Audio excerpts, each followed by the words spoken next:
السلام علیکم ورحمۃ اللہ وبرکاتہ۔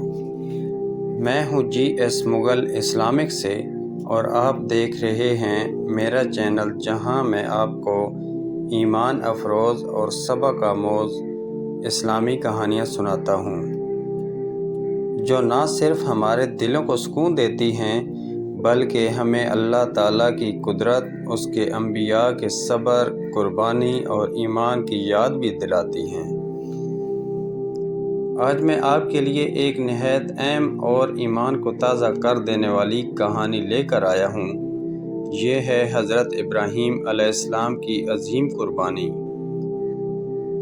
اور ان کی پوری زندگی کی داستان، جو ہمارے لیے تا قیامت روشنی کا مینار ہے۔ آئیے شروع کرتے ہیں یہ بابرکت قصہ۔ حضرت ابراہیم علیہ السلام کا ذکر قرآن مجید میں کئی مقامات پر آیا ہے، اور آپ کو خلیل اللہ یعنی اللہ کا دوست کہا گیا ہے۔ آپ کا بچپن ایسے ماحول میں گزرا جہاں ہر طرف بت پرستی عام تھی۔ آپ کے والد آزر بت تراشنے اور بیچنے والے تھے۔ ابراہیم علیہ السلام نے بچپن ہی سے ان بتوں کی حقیقت پر غور کیا، اور دل میں یہ سوال اٹھا کہ یہ پتھر اور لکڑی کے بنے ہوئے بت کس طرح رب ہو سکتے ہیں؟ یہ تو خود اپنے آپ کو بچا نہیں سکتے۔ ایک دن آپ نے ستارے کو چمکتے دیکھا تو فرمایا، شاید یہ میرا رب ہے۔ لیکن جب وہ ڈوب گیا تو کہنے لگے، ڈوب جانے والے میرا رب نہیں ہو سکتے۔ پھر چاند کو دیکھا جو ستارے سے بھی زیادہ روشن تھا، تو کہا، یہ میرا رب ہو سکتا ہے۔ لیکن جب وہ بھی غائب ہو گیا تو کہا، یہ بھی میرا رب نہیں ہو سکتا۔ پھر سورج کو دیکھا جو سب سے بڑا اور روشن تھا، تو کہا، شاید یہی میرا رب ہے۔ لیکن جب سورج بھی ڈوب گیا تو آپ نے پکار کر کہا، اے میری قوم، میں ان سب سے بیزار ہوں جو تم اللہ کے ساتھ شریک کرتے ہو۔ میرا رب وہی ہے جو سب کو پیدا کرنے والا ہے اور کبھی ختم نہ ہونے والا ہے۔ اس کے بعد ابراہیم علیہ السلام نے اپنی قوم اور خاص کر اپنے والد کو سمجھایا کہ یہ بت تمہیں کچھ نفع یا نقصان نہیں دے سکتے۔ لیکن ان کی قوم اور والد نے ان کی بات کو جھٹلا دیا اور کہا کہ تم ہمارے معبودوں کی بے عزتی کر رہے ہو۔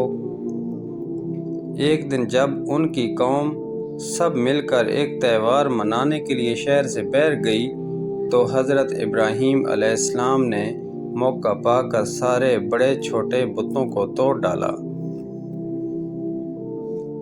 اور سب سے بڑے بت کے گلے میں کلہاڑا ڈال دیا تاکہ قوم واپس آئے تو سوچے۔ جب لوگ واپس آئے تو بہت ناراض ہوئے اور کہا، ہمارے معبودوں کو کس نے توڑا؟ سب نے کہا، ہم نے ایک نوجوان کو سنا ہے جس کا نام ابراہیم ہے، وہ ان کے خلاف باتیں کرتا ہے۔ ابراہیم علیہ السلام کو بلایا گیا تو آپ نے کہا، ان سب کو بڑے والے بت سے پوچھ لو، اس کے گلے میں تو کلہاڑا ہے۔ قوم لاجواب ہو گئی اور کہنے لگی، تم خوب جانتے ہو کہ یہ بت بول نہیں سکتے۔ ابراہیم علیہ السلام نے فرمایا، پھر تم عقل کیوں نہیں کرتے کہ یہ کیسے خدا ہو سکتے ہیں؟ اس پر وہ لوگ اور زیادہ ضدی ہو گئے اور کہا کہ ابراہیم کو زندہ جلا دو تاکہ ہمارے معبودوں کا بدلہ لیں۔ انہوں نے ایک بہت بڑی آگ جلائی، شعلے اتنے بڑے تھے کہ پرندے بھی اس کے اوپر سے گزر نہ سکتے تھے۔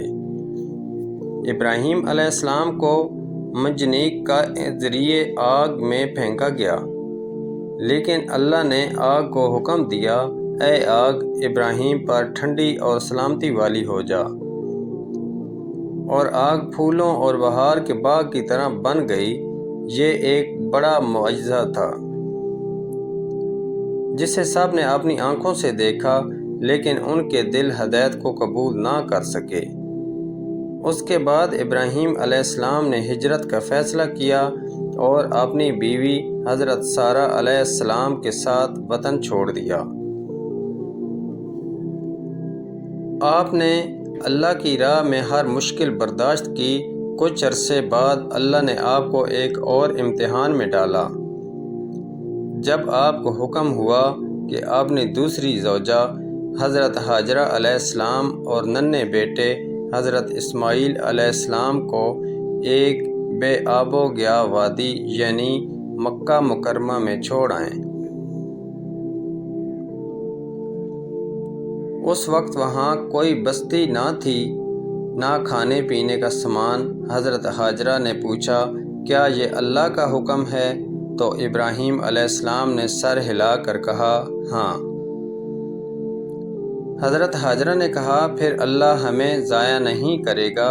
کچھ دن بعد جب پانی ختم ہو گیا اور بچہ پیاس سے تڑپنے لگا تو حضرت ہاجرہ صفا اور مروہ کی پہاڑیوں کے درمیان دوڑنے لگیں کہ کہیں پانی مل جائے۔ 7 مرتبہ دوڑنے کے بعد اللہ نے حضرت اسماعیل علیہ السلام کے قدموں کے قریب زمین سے چشمہ جاری کر دیا جو آج تک زمزم کے نام سے جاری ہے۔ یہ اللہ کی رحمت اور ابراہیم علیہ السلام کے صبر کا نتیجہ تھا۔ وقت گزرتا گیا، حضرت اسماعیل بڑے ہونے لگے تو اللہ نے ابراہیم علیہ السلام کو ایک اور عظیم امتحان دیا۔ خواب میں حکم ملا کہ اپنے بیٹے کو اللہ کی راہ میں قربان کرو۔ آپ نے یہ خواب کئی بار دیکھا اور سمجھ گئے کہ یہ اللہ کا حکم ہے۔ آپ نے بیٹے کو بتایا تو حضرت اسماعیل علیہ السلام نے کہا، اے ابا جان، آپ کو جو حکم دیا گیا ہے اسے پورا کریں۔ انشاءاللہ آپ مجھے صبر کرنے والوں میں پائیں گے۔ یہ سن کر ابراہیم علیہ السلام اپنے بیٹے کو قربانی کے لیے لٹا دیا، لیکن اللہ نے ان کی جگہ ایک عظیم دمبا بھیج دیا اور فرمایا، اے ابراہیم، تم نے خواب کو سچ کر دکھایا۔ یہ ایک عظیم آزمائش تھی۔ اس قربانی کی یاد آج تک مسلمان عید الاضحیٰ پر تازہ کرتے ہیں۔ اس کے بعد حضرت ابراہیم اور حضرت اسماعیل علیہ السلام نے اللہ کے حکم سے خانہ کعبہ کی بنیاد اٹھائی۔ دونوں دعا کرتے جاتے تھے کہ اے اللہ، اس گھر کو امن کا گھر بنا اور ہماری نسل میں ایک امت پیدا فرما جو تیری فرمانبردار ہو۔ انہی دعاؤں کی برکت سے آخر کار حضور نبی اکرم صلی اللہ علیہ وآلہ وسلم مبعوث ہوئے، جو ابراہیم علیہ السلام کی دعا کا نتیجہ تھے۔ حضرت ابراہیم علیہ السلام کی پوری زندگی اللہ کے امتحانات سے بھری ہوئی تھی، لیکن انہوں نے ہر حال میں اللہ پر توکل کیا، کبھی شکوہ نہ کیا، ہر قربانی دی اور صبر و رضا کی ایسی مثال قائم کی جو قیامت تک یاد رکھی جائے گی۔ قرآن انہیں ایک امت کہتا ہے کیونکہ ان کی زندگی میں وہ تمام خوبیاں تھیں جو پوری ایک امت کے لیے نمونہ ہیں۔ یہ تھی حضرت ابراہیم علیہ السلام کی عظیم قربانیوں اور ایمان افروز زندگی کی مکمل کہانی، جو ہمیں یہ سبق دیتی ہے کہ اللہ کی رضا کے لیے ہر مشکل کو برداشت کرنا ہی اصل کامیابی ہے۔ دوستو، اگر آپ کو یہ کہانی اچھی لگی ہو تو اسے ضرور لائک کریں، اپنے دوستوں کے ساتھ شیئر کریں اور میرے چینل جی ایس مغل اسلامک کو سبسکرائب کریں تاکہ آپ کو مزید ایمان افروز کہانیاں ملتی رہیں۔ اللہ آپ سب کو دین و دنیا کی بھلائیاں عطا فرمائے، آمین۔